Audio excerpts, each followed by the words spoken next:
When we look back at ancient history, we see kings, empires, and epic battles, stories carved in stone and retold for centuries.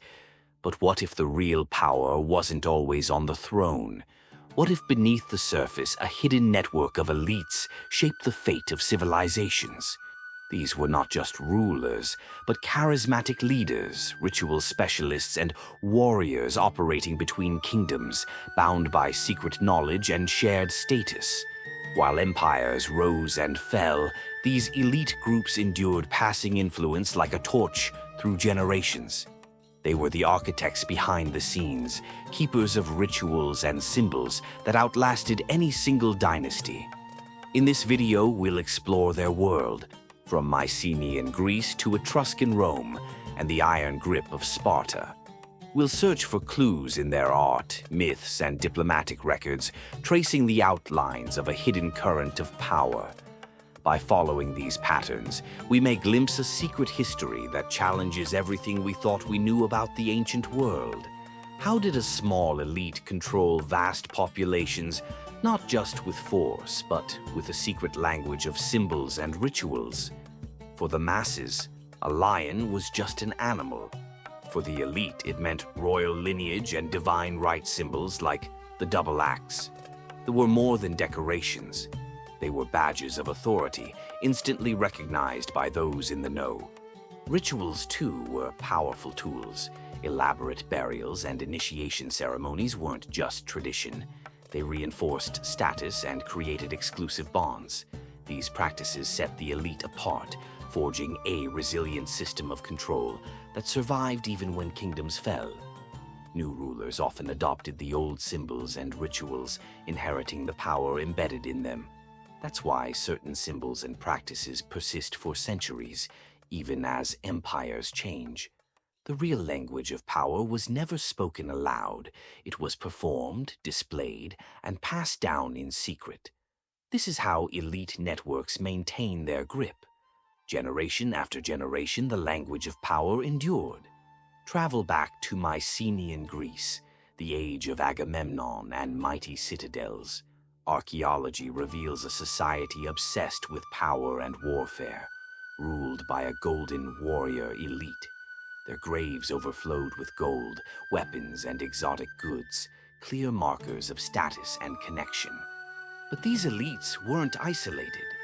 Across Mycenae, Pylos, and Therians, we find the same weapons, art, and burial customs, a shared culture spanning the Aegean.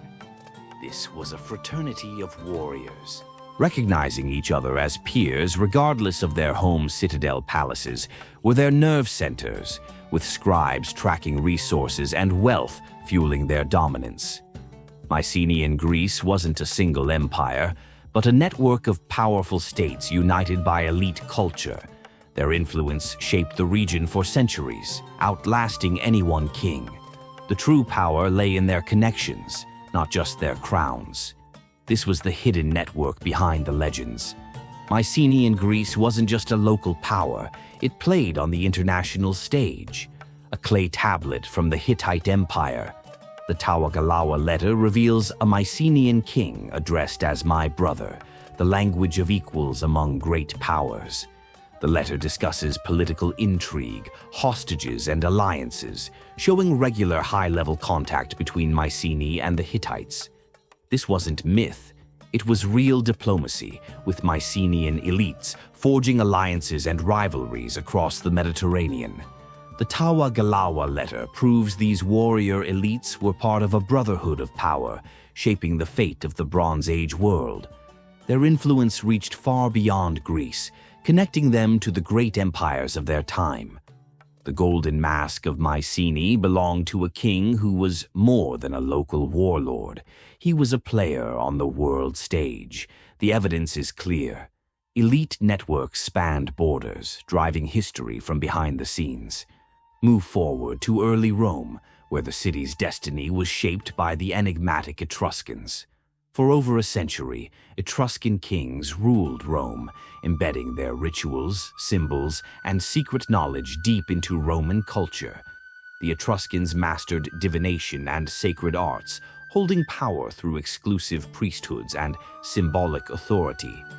Roman elites eagerly adopted Etruscan practices, the fascist, the army structure, even the city's layout. The Etruscan model taught Romans how to display power and use ritual to legitimize rule.